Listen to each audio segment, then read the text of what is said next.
Fellas, we're fresh off UFC Rio with Porton winning last week, Oliveira winning this week. We're in a pretty good spot in MMA right now, so these are fights to make after UFC Rio. Every prelim winner, every winner and loser on the main card, match made into fights that I think makes sense. Because to be fair, Rio, I thought it was one of the better fight nights we've had this year. A shit ton of finishes on the card, bunch of big highlights, and we'll start off with the first prelim winner.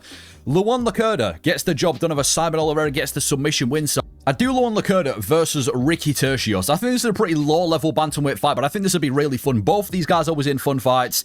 It makes sense if you look at their careers right now. Luan Lacerda just got his first win in the UFC. Tercios has lost 3 of his last 4 fights. Fair be it to all decent opponents, but I think it'd be a really fun fight. Lacerda, I think, has got every single one of his wins, or at least most of his wins, are by finish. He's just got another finish in the UFC there against Simon Oliveira. Ricky Tercios is like an all-guns blazing type of fighter. Might not be the highest level guy, but he's like a scrappy guy, always in your face. I'd probably lean towards Lacerda getting a submission in this fight, but I think it'd be, yeah, if it doesn't go the distance, it ends in a submission, or if it does go the distance, I reckon it'd be a scrap. So step up for Lacerda. He's beaten Simon Oliveira, one of the easiest names you can beat in the UFC. Let's give him a bit of a tricky test in Ricky Tercios. Loser gets cut from the UFC. Should be a fun fight. I think it makes sense. And then for Julia Pilastri, talking to fun fighters, one of my favorite Brazilian fighters right now. She's always in dogfights, and for that reason, I do Julia Pilastri versus Ketlin Salza. And another one of those fights where I think in the world of women MMA, this could be a fucking banger of a fight. Julia Pilastri, she's always walking forward and scrapping. Just did it against Karolina Kowalkiewicz. Her last fight against Lupita Godinez, the same thing. She's always walking forward, trying to, trade, make into dogfights.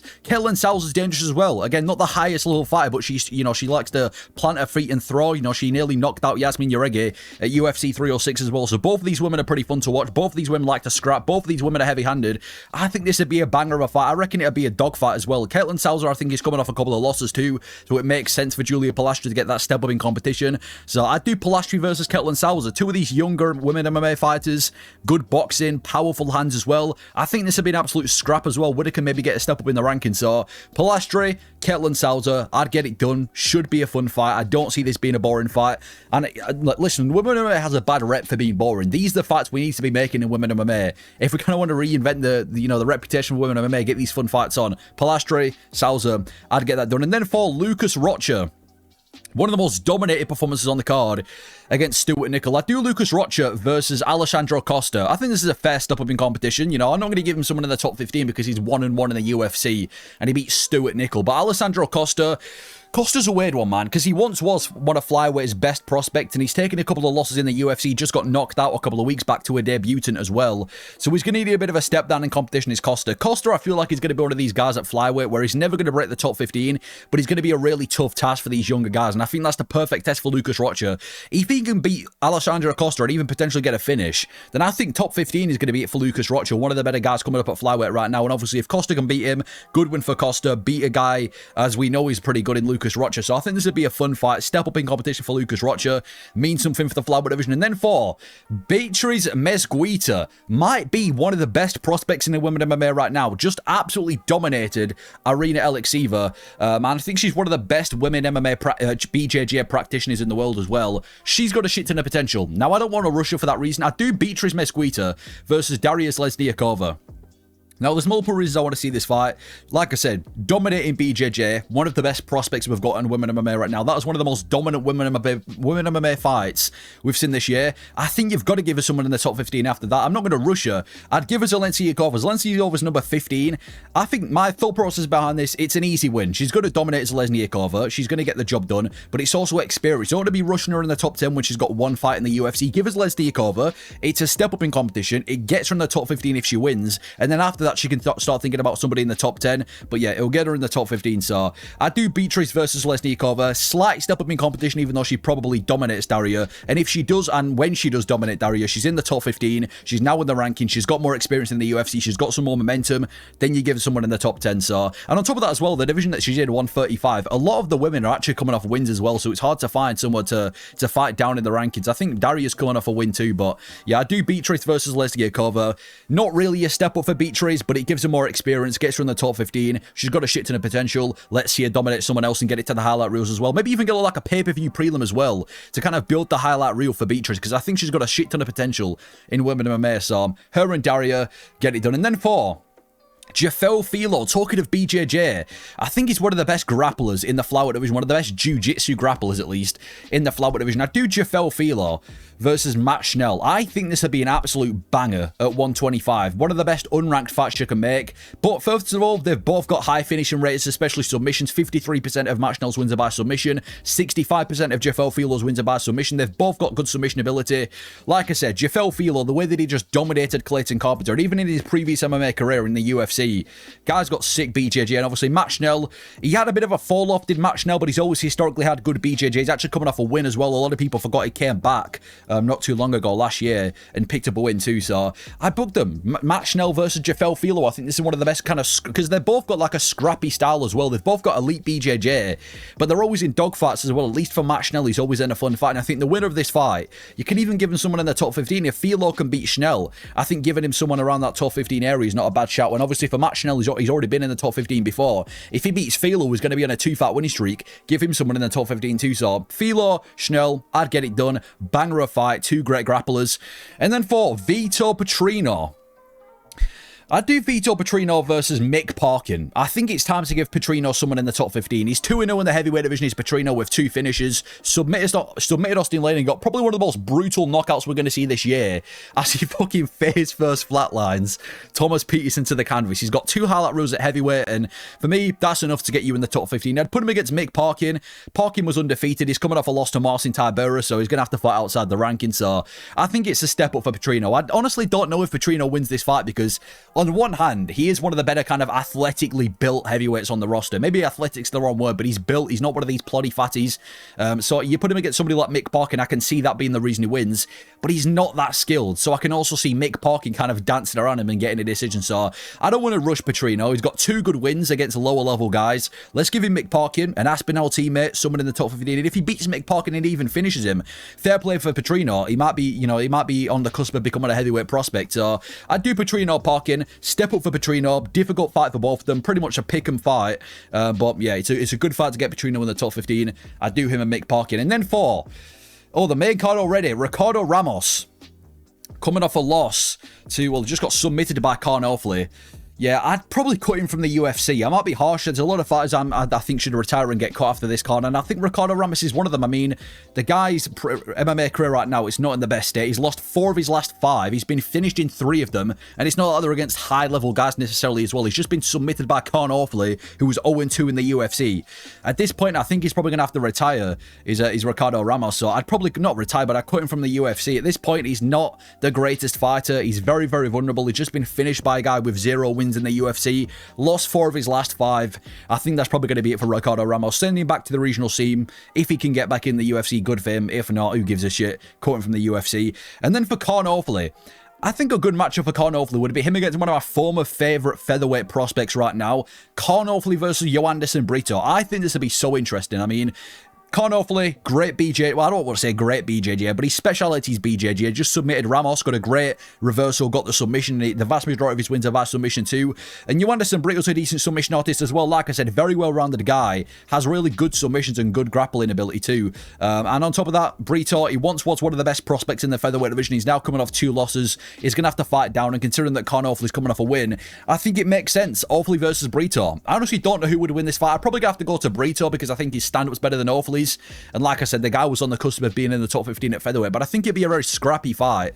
And again, it could be a fight where Carnofley can implement the BJJ. We just saw Pat Sabatini dominate Joanderson Brito across 15 minutes with the grappling. If Carnofley can do that, then good for him. So it's a big step up for Carnofley, and it's a step down for Joanderson Brito. But I think stylistically, it'd be a fun fight, and I'd get it done.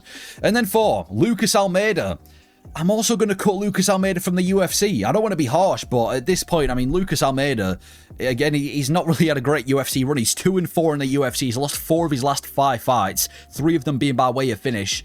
He's just been knocked out by Michael Aswell. I mean, yeah, yeah, he's probably going to have to get cut from the UFC. See you in a bit.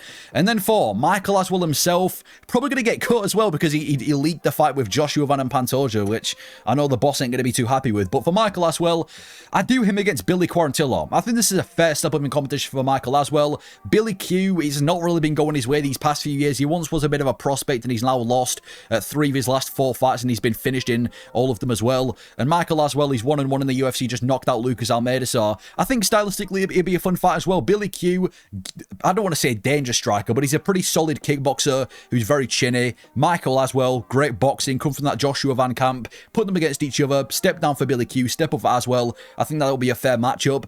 And then for Jonata Denise, gets mauled again in front of Brazil.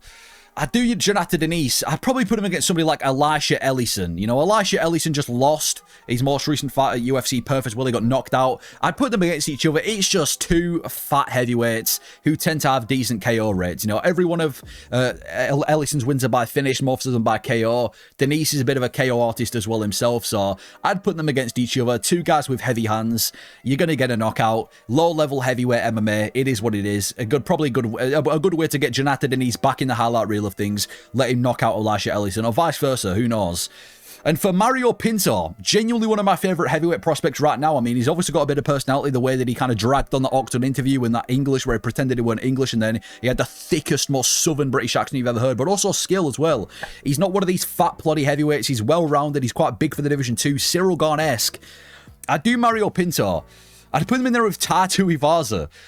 Listen, Tuivasa's got to fucking fight eventually. I know people are going to be against this, but what are we actually doing with Tatu Ivaza at this moment in time? Mario Pinto's on this big winning streak, most of them by finish as well. 2-0 in the UFC, 1 on the Contender Series as well. He's got to be someone in the top 15 next for this heavyweight prospect. Tuivasa's starting number 12. He's on a 5-fight losing streak and he's been finished in 4 of them. He hasn't fought since August of 2024. He either helps Bill Pinto or gives Tuivasa a free win. I feel like this fight, it's a win-win situation. If Mario Pinto beats Tatu Ivaza, which he probably would do, great. You've got a new heavyweight prospect. He's got a win over a big name in Tatu Ivaza. Someone in the top 10 next. Makes sense for him. If Tuivasa wins, well, let's fucking go. Tuivasa's back on the winning column after a 5-fight losing streak. It's a win-win situation, so I do Pinto versus Tuivasa.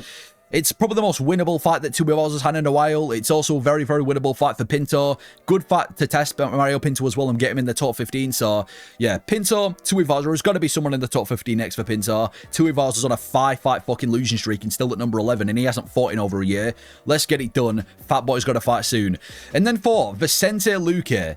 Everybody in my body's telling me that Vicente Luque should retire, but listen, we've got to feed this guy. We've got to build someone else's name. We've got to build Vicente Luque's name we've got to use Vicente Luque's name to build someone else.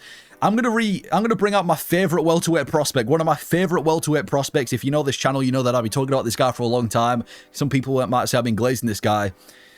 Jacoby Smith, let him fucking ragdoll and batter Vicente Luque. Luque's finished. He's done. He's taken way too much damage. He should be thinking about retirement. So if I'm the UFC, I'm going to try build someone's name off of Vicente Luque. Like I said, he's lost the vast majority of his recent fights. He's taking damage. He ain't top 15 worthy anymore. And I picked Jacoby Smith because he's one of welterweight's best prospects. Shit ton of finishes. Most of his fights are by finish and most are in the first 2 rounds as well.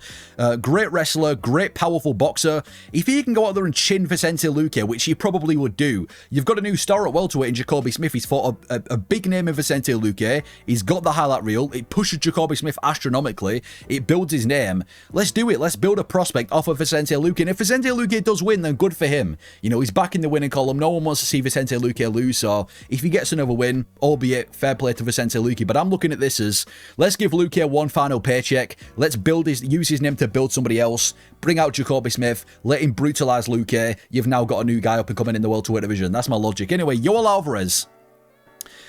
Yeah, Andrew Schultz gets a good win in the welterweight division. First decision of his career. I'd do Yoel Alvarez versus Joaquin Buckley. I think that's a fair matchup next for Yoel Alvarez. You know, he's won 8 of his last 9 fights. Most of them being by finish. The only loss being to Arman Tsarukyan himself. It's got to be someone in the top 10 next, in my opinion. He just beat Luque, who's on the cusp of top 15. I'd probably give Yoel Alvarez someone in the top 10 next in the welterweight division, and I'd give him Joaquin Buckley. Buckley obviously got dominated by Usman earlier on this year, so he's going to have to fight fight down in the rankings, and I think it'll be a fun fight as well because they both have high finishing rates. Yoel Alvarez, up until last night, every single one of his wins were by finish, and obviously Joaquin Buckley, heavy-handed, explosive dude, hits like a truck. So I think this would be a banger. If you put on this like a pay-per-view main card, like maybe like a pay-per-view main card opener, I don't see this having any downside. If Joaquin Buckley wins, great. If Alvarez wins, great. You've got a new name at 170. It ain't going to be a boring fight. It probably doesn't go the distance. Someone's getting finished. Alvarez versus Buckley. Step down for Buckley. Step up for Alvarez. Potentially building a name. Both of them have star potential. I don't see a lose-lose situation with this fight. Put it on a pay-per-view main card. Alvarez, Buckley. Get that fight done. And then 4, Montel Jackson. Leon Edwards has reinvented himself and come back in the bantamweight division. That was a bit of a terrible performance from Montel Jackson. I'd probably put him against somebody like Victor Henry. You know, I think this is a fair matchup. Victor Henry, he's a bit of a win-loss fighter. He'll win one, he'll lose one, and then he'll kind of just keep doing that over and over again. So I'll give Victor Henry a bit of a step up in competition. I'll give him Montel Jackson. 8 unranked bantamweights going at it. They're both skilled. They're both talented. You know, there's not really much I can say. Do that. And then for Davis and Figueiredo, I think a lot of people are going to disagree with this. I think a lot of people are going to disagree. I thought Deiveson Figueiredo, and obviously now maybe I need to change my idea, but I thought Deiveson Figueiredo should have retired last night. I thought that would have been the perfect opportunity for Deiveson Figueiredo to retire. He's 37 years old, the bantamweight division. 37 at bantamweight is, you know, you're getting up there, pal. He's lost 2 of his last 3 fights. He had a bit of a weak performance over Montel Jackson. He got finished by Sandhagen and lost to Yan. I don't see him getting anywhere close to the title picture or beating any top contenders. He just got a win in Rio de Janeiro. He's probably not going to be fighting in Brazil again unless he drags it on for another 3 or 4 more fights into his career. I thought last night would have been the perfect place for Figueiredo to retire. He gets a good win in Brazil in front of his home people. That would have been the perfect send-up for Figgy, but obviously not. I thought retirement would have been a good option. I guess you got to give him someone in the top 5 next, but again, you're in this sticky situation where he's lost to Yan, he's lost to Sandhagen, he's probably not going to fight O'Malley because O'Malley's booked against Song Yadong, Umar's booked, Merab's probably going to fight fucking Peter Yan as well, so there isn't really anybody for Figgy to fight, so I would have retired, but it is what it is. Anyway, Mateusz Gamrot. Now, I feel like Gamrot's always going to be in the top 10 of the lightweight division, and it's obvious that he's not yet ready for the title picture. I think a banger fight that you could do for Mateusz Gamrot is him and Grant Dawson. This is a fight that I've kind of been looking at for a long time in the lightweight division. It's kind of been a bit of a, I don't want to say fantasy fight, but a fight that I've been really intrigued to see. I think now's the perfect opportunity. If you're a fan of wrestling, this is going to be a wet dream. Grant Dawson, one of the best control wrestlers. Maybe not the most interesting. Maybe doesn't have the most highlight reels. But as far as wrestling goes, he's one of the best at 155. Same for Mateusz Gamrot. Might not have the highest finishing rate, but as far as wrestling goes, he's one of the best pure chain wrestlers in this division. I feel like you put these guys against each other, it's going to be very similar to Gamrot versus Arman Tsarukyan, where it's going to be like a back and forth wrestling match. 2 of some of the best wrestlers in the lightweight division going at it. Back and forth exchanges. I think that'll be a perfect fight at 155 as well. I think it makes sense for Grant Dawson. He is, since getting knocked out by Bobby Green, he's picked up, I think, a 3 or a 4 fight winning streak. He's in the top 15. He's going to want a bit of a step up in competition. Gamrot's just been finished by Oliveira. He's lost 2 of his last 3. He's going to have to fight down. So I think you put 2 of some of the best wrestlers at 155 against each other. Potentially build Grant Dawson or get Mateusz Gamrot back in the winning column. Dawson, Gamrot, if you're a fan of grappling, I think it'll be a banger. I think it goes very similar to Arman Tsarukyan versus Gamrot. Obviously, I think Gamrot would probably be a bit more dominant in this fight, but still, I think that'll be a banger of fight. And then Oliveira. I mean, there's only really one fight that makes sense for Oliveira next. Everyone's demanding it, and so am I. Him and Max Holloway for the BMF belt. This is the fight that needs to be made next. I probably wouldn't do it as a main event. I know the UFC are probably going to milk the fuck out of the BMF belt and force it into a main event. I think a co-main event for a pay-per-view is fair. 5-round co-main event. But anyway, Oliveira versus Holloway. It's got to be next. This would be one of the best fights you can do in the UFC right now. You've got Oliveira coming off a great win over Mateusz Gamrot, one of the most exciting fighters in the UFC. You've got Max Holloway coming off a great performance over Dustin Poirier at 155, one of the most exciting fighters in the UFC.